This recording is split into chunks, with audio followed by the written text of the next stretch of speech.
Tulane, SMU. I was all over it. SMU plus 3.5. SMU straight up. You were on Tulane. That's not to call you out at all, right? I just don't think people knew Oh, enough. But here's the thing. Rhett Lashley is such a good coach, dude. Dude, and like, oh, what he does with he was there with Nick Marshall in Auburn. He was there in Arkansas State when they had their master year when they won the Sun Belt. I mean, just what he has done with some very, very just I'll say athletic quarterbacks, right? So Preston Stone goes down, of course, if you didn't know, in the Navy game. Everyone panics. This line flips from SMU. They would have been favored in this game, I think, if Preston Stone was playing this game. And switches because Kevin Jennings, we haven't seen him a lot. We're talking about a guy that's played very high level high school football, very athletic. And I like the way that they use him in the run game. Some early turnovers almost killed SMU. In fact, they lost the turnover margin, but it didn't matter. Michael Pratt just got, shut down. Micah He got Hughes shut as down. well. Micah Hughes. Yeah. Michael Pratt actually, he put numbers up, but they couldn't put the ball in the end zone. 26-14 was the final score. And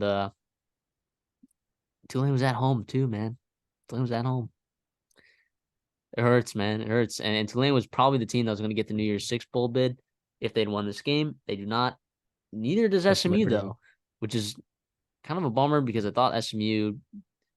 You saw the SMU AD kind of have his plea, and I agree with it to some extent, right? You go and you challenge yourself by scheduling out of conferences with TCU, who was the defending national champion, who you ended up losing to in a pretty abysmal fashion, and TCU didn't end up being the best team out there, but and he lost to Oklahoma, who was end of the year as probably a top 15 team.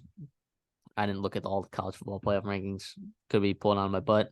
So if you know better comments, let me know where Oklahoma's at.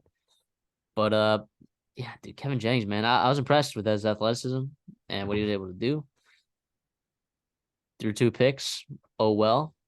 Move on. That's what he did. And I like the way the SMU was able to move the ball. So there it is. SMU's last game in the American. They end up winning the conference champion, breaks their 30-year plus streak of not winning national champ or not winning their own conference.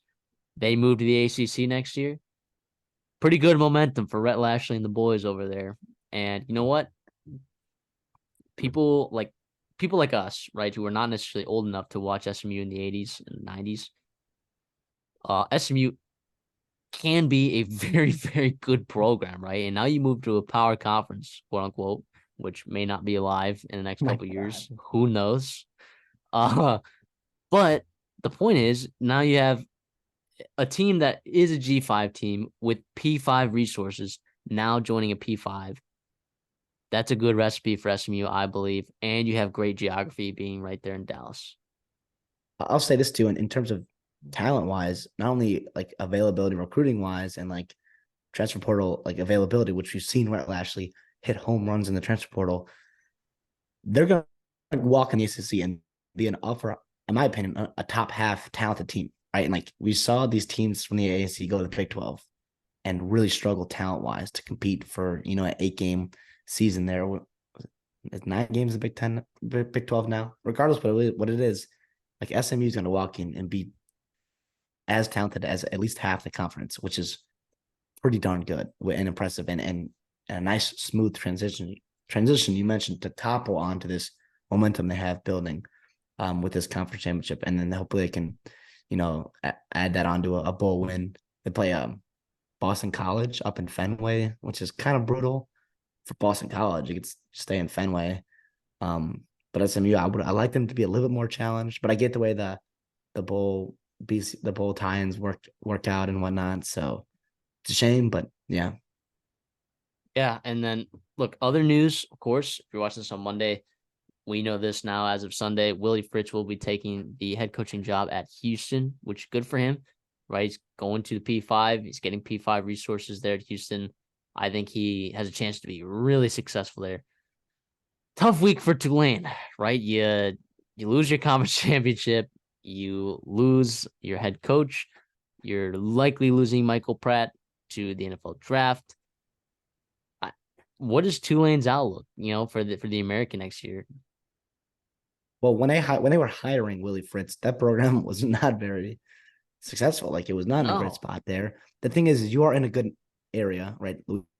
Louisiana and Southeast has plenty of talent to go around, right? With the transfer portal, you can hit on some guys that are maybe frustrated at some higher level Power Five programs and give them an opportunity to get playing time there at Tulane. So the good part about it is like Willie Fritz built you into a way better job now than you were 3 years ago. The other downside is like you have to hit another home run higher, like you did with Willie Fritz. I don't know who it's going to be, but you want a guy that can be able to win with not as superior talent, right? As you're going to have. I do think the AAC is getting weaker with SMU leaving as well. It's going to be UTSA, and Memphis, right, battling out there. And obviously some other teams can rise to the top there as well. But it sounds like those are the three teams, right, that are, leading up to it. Do you go in-house? Do you look out of house? Do you stay in the AAC? Decisions for that athletic department to make. And then that's obviously going to be a big one because we know how important a head coach hire is at a major college football program. Yes, absolutely. So do you think there's a job that Rhett Lashley would take over SMU, like that could be open next year?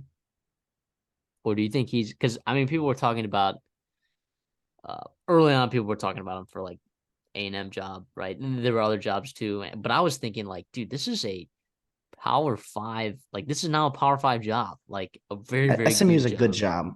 So I was thinking like, do you think SMU is there a could better be? job than Mississippi State. Yeah, I agree with that. The money's probably not as good, but it's a better It job. might be. It might be. Dude, those alum, dude, they pay. Those boosters, they have a good program there. It's a I wish private it like. school, right? Do you think there's any jobs? Yeah, it's a private school. I mean, you have to pay bukus of dollars to go there.